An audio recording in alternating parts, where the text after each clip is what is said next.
पश्चिम बंगाल की राजधानी कलकत्ता और उसी के अंदर आरजी कर मेडिकल कॉलेज अस्पताल चौथी बिल्डिंग पर जो सेमिनार हॉल बना हुआ होता है, वहां पर एक लेडी डॉक्टर जिसकी उम्र लगभग 31 साल के आसपास होती है, जो कि पीजी के सेकेंड ईयर की छात्रा होती है। उसकी अर्धनग्न अवस्था में एक लाश मिलती है और जिस व्यक्ति को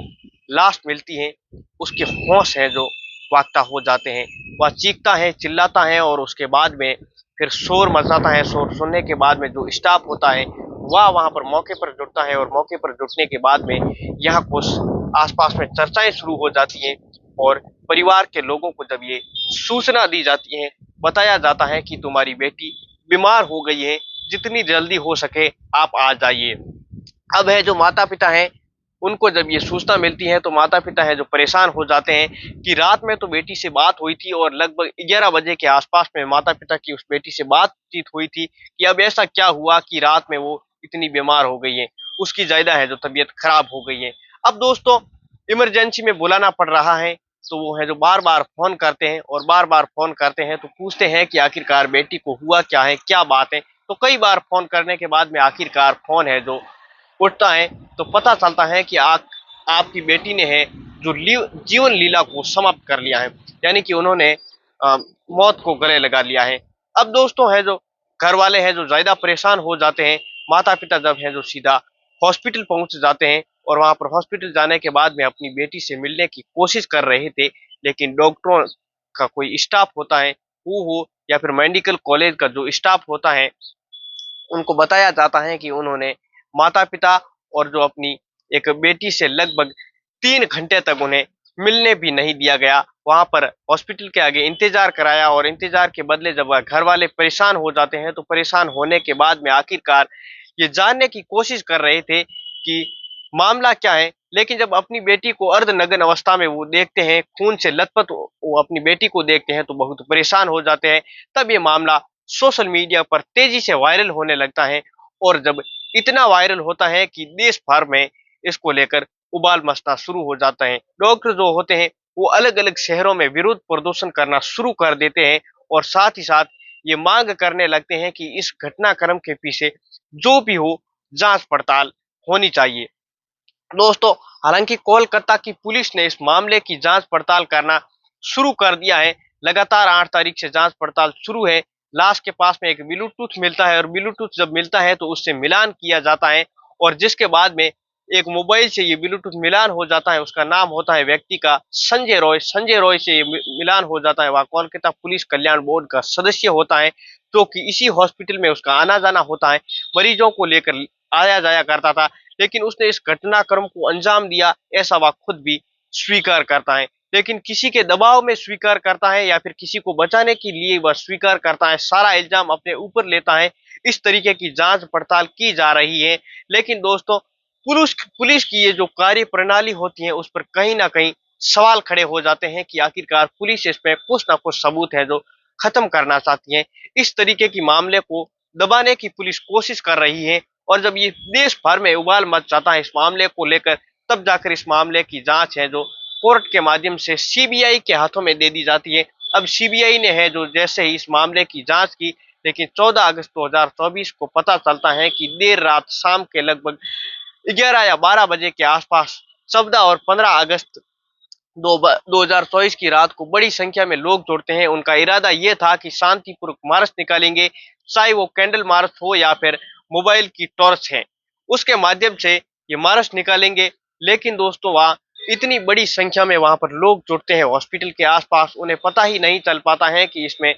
कुछ ऐसे उपद्रवी जुट जाते हैं जिन्होंने हॉस्पिटल के अंदर है जो अपना कदम रखा और उसके बाद में इमरजेंसी वार्ड होता है उनको तोड़ना अचानक से शुरू कर देते हैं और बड़ी संख्या में बड़ी मात्रा में हॉस्पिटल को नुकसान पहुंचाना वो शुरू कर देते हैं। उनके 2-3 के बाद में वीडियो एक वायरल होता है। होते ही जब ये वीडियो सोशल मीडिया पर वायरल होता है तो उसमें ऐसा पता चलता है कि ये जो लोग हैं ये कहते हुए सुने जा सकते हैं कि वीडियो के माध्यम से चलो सेमिनार हॉल की तरफ चलते हैं। यानी कि उनका है जो इरादा साफ साफ यही था कि सेमिनार हॉल के अंदर से जो सबूत है उनको पूरी तरीके से खत्म कर दिया जाए। इस तरीके का एक वीडियो है जो सोशल मीडिया पर वायरल हो रहा है। उसमें तो ये साफ साफ अंदाजा अंदाजा लगाया जा सकता है। हालांकि सीबीआई ने इस मामले को अपनी मजबूती से है जो हाथ में ले लिया है, और जब संजू राय को कोलकाता पुलिस ने जब गिरफ्तार किया था तो उस वक्त उसने अपने कपड़े हैं जो धो दिए थे, लेकिन जूतों पर जो शूज पर है जो उसका सबूत नहीं मिटा पाया था। उसमें यह बताया गया था कि उसमें खून के धब्बे हैं जो उसपे मिले थे, उनका वह डीएनए सैंपल के माध्यम से मिलान करने की कोशिश की जाएगी। लेकिन दोस्तों, जिस तरीके से पोस्टमार्टम रिपोर्ट में ये पता चलता है आखिरकार की जिस तरीके से चोट के निशान होते हैं, वो गर्दन की हड्डी टूट जाती है, साथ ही साथ शरीर के अलग अलग हिस्सों में बहुत सी जगहों पर चोट पहुंचाई जाती है, चाहे वो आंख हो, मुंह हो या फिर प्राइवेट पार्ट हो, ब्लड बह रहा हो। इसके पीछे किस कारणों की ये जानने की सारी कोशिश की जा रही है। पोस्टमार्टम रिपोर्ट भी में भी ये दावा किया जा रहा है कि आखिरकार जो महिला डॉक्टर होती है उसके प्राइवेट पार्ट से 151 mg सीमेन पाया जाता है, जिसके बारे में बताया जाता है कि वह किसी एक पुरुष का नहीं बल्कि ज्यादा की होने की संभावना जताई जा रही है। हालांकि दोस्तों, सीबीआई ने जब कोर्ट में इस मामले की है जो पड़ताल संभाली तो उसके बाद में ये पता होने की कोशिश की जा रही है कि आखिरकार कितना मामला है। लेकिन दोस्तों, इसी बीच में एक टीवी9 भारत का जो न्यूज चैनल है उस पर एक वीडियो क्लिप है जो वायरल होता है। उसमें ये दावा किया जा रहा है कि किसी लेडी डॉक्टर का है, और वे लेडी डॉक्टर ने इस तरीके से बताया जाता है कि उस रात यानी कि 8 अगस्त 2024 की रात जब ये लेडी डॉक्टर वहां पर सोने के लिए जा रही थी तो इससे पहले ऐसा होता है कि यहाँ पर डॉक्टर और सेमिनार हॉल में आराम करने के लिए चले जाते हैं। लेकिन दोस्तों, उस रात सिर्फ एक ट्रेनी लेडी डॉक्टर की जिसकी उम्र लगभग 31 साल के आसपास होती है, उसको ही सिर्फ वहां जाने की अनुमति दी गई थी, और जो बाकी को डॉक्टर हैं उनको मना कर दिया गया था। यहाँ पर कुछ है जो काम चल रहा है, ऐसा कहकर कंस्ट्रक्शन का काम चल रहा है, इसलिए आप यहाँ पर नहीं जा सकते। वो लेडी डॉक्टर वहां पर जाती हैं, और जाने के बाद में पहले तो ये लेडी डॉक्टर एक और लेडी डॉक्टर होती है, उसके साथ में उसके 3-4 लोग और होते हैं, उसके साथ में बैठकर वो लेडी डॉक्टर खाना खाती है। और खाना खाने के बाद में इसमें बीच बचाव में ये पता चलता है कि इस ट्रेनी लेडी डॉक्टर के साथ में किसी की यानी कि जो एक लड़की होती है जिसका साथ वह खाना खा रही थी उसके साथ में बहस हो जाती है, और बहस हो जाती है तो झगड़ा हो जाता है, और यहाँ से ये चले जाते हैं। और उसके बाद में जो फिर 4 लोग होते हैं उन्होंने खाना खाया था और आराम से बैठकर वो शराब भी पीते हैं। और जब ये जो ट्रेनी लेडी डॉक्टर होती है जब ये सीमानार हॉल के अंदर आराम कर रही थी तो इसी बीच में चारों लोग होते हैं उस महिला के साथ में बहुत ज्यादा मारपीट करते हैं, इस लेडी डॉक्टर के साथ में बहुत ज्यादा बुरी तरीके से मारपीट करते हैं, और साथ ही साथ शरीर के अलग अलग हिस्सों को नुकसान पहुंचाने की कोशिश कर रहे थे जितना हो सके। जिस तरीके से उनको है जो नुकसान पहुंचाया गया था, जिस तरीके से नुकसान पहुंचा सकते थे, मार सकते थे, और यहाँ से जब इसको इत्मीनान तसल्ली हो जाती है कि यहाँ से चले जाते हैं, तब ये दावा ये किया जा रहा था कि एक ऑडियो क्लिप है वो वायरल हो रहा था, और ट्रेनी डॉक्टर होती है वो मर जाती हैं। और इसी बीच में जब है जो नीचे देखते हैं तो संजय राय की उस हॉस्पिटल में उसका आना जाना था, क्योंकि वो है जो पुलिस कल्याण बोर्ड का सिविक है वोल्टेयर होता है जो कि मरीजों को लाता था। किसी भी तरीके से वार्ड में जाना घूमना उसकी अनुमति होती थी, उसको है जो कोई रोक टोक नहीं थी। रात को उसने शराब भी पी हुई थी, और उसको इशारा किया जाता है कि तुम्हारे लिए सेमिनार हॉल में कुछ छोड़ा गया है। यानी कि उसकी है जो आदत थी वो फोन वीडियो देखने की थी, उसकी ऐसी आदत थी सेक्स वर्कर के साथ में जाने की। इसलिए जब दोस्तों मौके पर जाकर वह देखता है तो वह ट्रेनी लेडी डॉक्टर होती है वहां पर। उसके बाद में उसका यानी कि जो उस परिस्थिति में उसके साक्ष्य मिलते हैं, तब ये दावा किया जा रहा था कि आखिर ट्रेनी डॉक्टर जो मर चुकी है और उसके बाद में उसकी लाश के साथ में इसने बलात्कार जैसी घटना को अंजाम दिया था। हालांकि दोस्तों, सीबीआई की जांच का ये विषय है उस ऑडियो क्लिप की, हम भी कोई गारंटी नहीं लेते हैं। जिस तरीके से टीवी9 ने साफ साफ ये भी इनकार कर दिया है कि ऐसा कोई ऑडियो क्लिप है, ये सही है या नहीं है, लेकिन एक बात जरूर है जिसमें फॉरेंसिक आसानी से पता कर सकती है। ये जो दावा किया जा रहा है हालांकि किसी ट्रेनी डॉक्टर की ही है, या जितने भी ट्रेनी डॉक्टर के इस आरजी कर मेडिकल कॉलेज से जुड़े हुए हैं, बाकी सबकी वॉइस कॉल का सैंपल टेस्ट है जो किया जा सकता है। कहीं ना कहीं ऐसा है या नहीं है, ये जांच का विषय लेकिन कहीं ना कहीं भ्रमित करने की तो कोशिश नहीं है। इस तरीके के वीडियो क्लिप बनाकर वायरल कर दी गई है जो अलग अलग सोशल मीडिया प्लेटफॉर्म पर वायरल हो रही है, या फिर सचमुच में ऐसा है तो इस प्रणाली की सही से जांच होनी चाहिए, और चार लोग कौन है और उनके साथ में वो महिला कौन थी, और इन सब का पता होना चाहिए। हालांकि सीबीआई के इस पूरे मामले से ईमानदारी से जांच पड़ताल में जुटी हुई है, और साथ ही एक और मामला होता है जो कि लगातार जिस तरीके से व्हाट्सएप पर 22-23 साल का पुराना व्हाट्सएप पर वायरल हुआ था। इस मामले में बताया जाता है कि 25 अगस्त 2001 की बात है, जब फोर्थ ईयर का एक स्टूडेंट होता है जिसका नाम सुमित है। उसमें बताया जाता है कि जिस व्यक्ति ने अपनी इस डॉक्टर ने अपनी जीवन लीला है जो समाप्त कर ली थी 23-24 साल पहले। इस मामले की पुलिस है जो शायद उतनी ईमानदारी के उस समय जांच पड़ताल नहीं कर रही थी जितनी ईमानदारी से पुलिस को जांच पड़ताल है जो दोस्तों करनी चाहिए थी। दोस्तों, इसलिए परिवार के लोग हैं जो हाई कोर्ट में शरण में जाते हैं, और हाई कोर्ट द्वारा आदेश दिया जाता है कि इस मामले की पूरी जांच है जो सीआईडी से होनी चाहिए। दोस्तों, सीआईडी ने इस मामले की पूरी जांच की, लेकिन प्रगति रिपोर्ट में रिजल्ट है जो शून्य रहा, यानी कि जायदा को सफलता नहीं मिल पाती है। लेकिन दोस्तों, मृतक होता है डॉक्टर, उसकी माँ यही दवा कर रही थी कि बेटे को रिंग ब्रो एक रैकेट जुम्मेदार, दरअसल जिसमें बताया जाता है कि उसको दावा किया जा रहा था, हालांकि मीडिया रिपोर्ट में आ रहा था यह चाहे वो अलग अलग है जो क्लासरूम में हो, या फिर अलग अलग जगह हो, या फिर हॉस्टल हो, या फिर वहां पर उसमें है जो सेक्स वर्कर्स वहां पर उनको बुलाना होता है, और बुलाने के बाद में साथ साथ उसके है जो वीडियो शूट कराना होता है, और जिस तरीके से प्रोनोग्राफी का एक वीडियो बनाना, और इस तरीके से इनका रैकेट का धंधा है, और जिसमें है जो ड्रग्स के लोग भी शामिल होते हैं। दोस्तों, इसमें यह बताया जाता है कि जो डॉक्टर होते हैं उनके चेहरे उनसे लेकिन किसी के लिए वीडियो के साथ में मर्ज कर दिए जाते हैं। ऐसा कुछ एडिटिंग होता है जिसमें पुरुष होता है या फिर कोई महिला होती है, जैसे किसी सेक्स वर्कर को लेकर आते हैं और उसमें डॉक्टर का चेहरा उसके साथ में मर्ज कर दिया जाता है। हालांकि ये इस तरीके के वीडियो कभी सामने तो आए नहीं है, लेकिन जिस तरीके के मीडिया में इस तरीके का दावा किया जा रहा है कि इस कॉलेज के अंदर, इस मेडिकल अस्पताल के अंदर जो बातें होती हैं, चाहे वो सेक्स वर्कर की हो, उनको बुलाकर उनके साथ में पोर्नोग्राफी का वीडियो बनाना हो, या फिर ये दावा किया जा रहा है कि जिस तरीके के लास्ट यानी कि सब लोग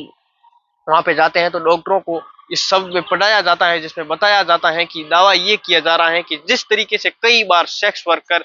नहीं मिल पाती हैं, तो ऐसी स्थिति में सिर्फ उस लाश के साथ में भी वो घिनौना कृत्य करते हैं, गंदा कृत्य किया जाता है। और साथ ही जब उसकी एडिटिंग होती है वीडियो की, जिस तरीके से तब ये एडिटिंग कराई जाती है, तो एडिटिंग के दौरान उस लाश के चेहरे पर किसी एक अच्छे खूबसूरत मॉडल का चेहरा है जो मर्ज कर दिया जाता है, चिपका दिया जाता है, और उसको करने के बाद में बाजार में आराम से उस वीडियो को अच्छे खासे दामों में बेच भी दिया जाता है। इस बात में कितनी सच्चाई है, कितनी झूठ है, ये बात खैर ये सीबीआई का मामला है, जांच पड़ताल में सीबीआई जुटी हुई है, इसके बाद ही पता चल सकता है। लेकिन दोस्तों, जो 23 साल पुराना मैटर है सुमित का, उस मामले में ये दावा किया जाता है कि उन्हें भी उस ऐसी ही जानकारी मिली थी, ऐसे ही राज मालूम हो गए थे जैसे आज ट्रेनी डॉक्टर के साथ में हुए, जिसकी वजह से इनकी जीवन है लीला समाप्त कर दी गई। बात कही जाती है उनकी वाकई में हत्या की जाती है, लेकिन सीआईडी जब इस मामले की दोस्तों जांच पड़ताल करती है तो कुछ ऐसे ही सबूत नहीं मिलते हैं। अलग अलग एंगल से अब जांच पड़ताल अब है जो सीबीआई करेगी, कितना इसमें राज है जो इस मेडिकल में दफन है। इस आरजी कर मेडिकल कॉलेज की बुनियाद में हर राज्यों को खुलाने की कोशिश है तो की जाएगी। इसलिए है जो जैसे मैंने आपको शुरू में बताया था कि 3D एंगल से स्कैनर की मदद से ब्लूप्रिंट तैयार किए जा रहे हैं, और उस सेमिनार हॉल में 8 अगस्त और 9 अगस्त 2024 की रात को कितने लोग शामिल हुए थे, कितने लोग नहीं थे, उसके बारे में पता करने की कोशिश की जा रही है। हालांकि दोस्तों, संजू राय अलावा कितने लोग और भी शामिल हैं उसमें 3D एंगल से है जो स्क्रीनिंग से पता चल जाएगी। और साथ ही 14 अगस्त की रात को जिस तरीके से ये बवाल मचा था और बड़ी संख्या में भीड़ आती है, और भीड़ आने के बाद में हमला शुरू कर देती हैं, और जो फोटो के माध्यम से लगभग 25 लोगों की पहचान है जो कर ली जाती है, और उनको है जो गिरफ्तार भी कर लिया जाता है। दोस्तों, साथ ही जो पूर्व प्रिंसिपल जिसकी नैतिकता से जिम्मेदारी लेते हुए कि मेरी बड़ी बेटी है, जिस तरीके से ट्रेनिंग डॉक्टर के साथ में अपने पद से मैं इस्तीफा देता हूं और इसको ठीक 12 घंटे के अंदर अंदर संजय राय सरकार है, ये राज्य सरकार है, फिर से किसी दूसरे मेडिकल कॉलेज में प्रिंसिपल के तौर पर नियुक्त कर देती है और हाई कोर्ट इस बात पर आपत्ति दर्ज करता है और इसका विरोध करता है। तब कहीं ना कहीं जाकर इनको छुट्टी पर भेज दिया जाता है। दोस्तों, फिर आदेश कराना पड़ता है कि छुट्टी पर भेज देता है, लेकिन सीबीआई ने उनको है जो गिरफ्तार कर लिया है और गिरफ्तार करने के बाद में जांच पड़ताल है जो की जा रही है। लेकिन दोस्तों, उस रात उस डॉक्टर की हत्या की जाती है, तो 4 और डॉक्टर हैं जो बताए जाते हैं, उन चारों डॉक्टरों से भी पूछताछ की जा रही है। हालांकि आखिरकार मामला क्या है और सीबीआई जो है तो इस मामले में कितने दिन लेगी, कितने दिन नहीं लेगी, ये भी खैर भविष्य के गर्भ में छिपा हुआ है। लेकिन दोस्तों, हर कोई व्यक्ति ये जानना चाहता है कि आखिरकार ट्रेनी डॉक्टर के साथ में उस रात हुआ तो क्या हुआ था। लेकिन दोस्तों, लोगों ने है जो उनके साथ में गलत काम किया है और किस तरीके से उनकी है जो हत्या कर दी है, जो अपराधी है जो पकड़ा गया है वो उसमें कितना किस हद तक वो इन्वॉल्व था, वो पूरी तरीके से इन्वॉल्व था या जांच के बाद ही ये स्पष्ट हो सकेगा। लेकिन दोस्तों, जिस तरीके से अलग अलग है जो तरीके से बातें चल रही हैं, उसको लेकर है जो कई सवाल हैं जो खड़े हो रहे हैं। हालांकि दोस्तों, पूरे घटनाक्रम को सुनाने का उद्देश्य किसी को परेशान करना नहीं था, किसी का दिल दुखाना नहीं था, बल्कि आपको सावचेत करना था, आपको जागरूक करना था। आप कमेंट बॉक्स में जरूर बताइए कि उस पुलिस कल्याण विभाग का जो अधिकारी लगा हुआ है, क्या उसने अपने ऊपर लेने के लिए इस बात को स्वीकार किया है? क्या कोई और भी बात इसमें हो सकती है, या फिर क्या कोई इसमें कोई बड़ा व्यक्ति तो शामिल नहीं है जिस तरीके से ये सबूत मिटाने की प्रयास किए जा रहे हैं? हालांकि बात क्या है, अब आप क्या जानते हैं इसके बारे में, आप कमेंट बॉक्स में अपनी राय है जो जरूर दीजिए। दोस्तों, हालांकि इस तरीके से ये घटनाएं क्यों हो रही है और ऐसा है जो ऐसी घटनाओं को अंजाम देने के बाद में दोस्तों ये किस तरीके से, या तो एक ऑडियो सैंपल है जो वायरल हो जाता है, क्या इस जांच को भटकाने की कोशिश की जा रही है? अब ये 23-24 साल पहले क्या मामला हुआ था? क्या इस मेडिकल अस्पताल है जो इसमें कोई और चल रहा है? क्या ये सेक्स वर्कर की बात है? क्या ये सच बात है? ये तमाम तरीके के सवाल हैं जो लोगों के जहन में है, जो चल रहे हैं। आपकी क्या राय है? आप कमेंट बॉक्स में जरूर बताइए। नमस्कार।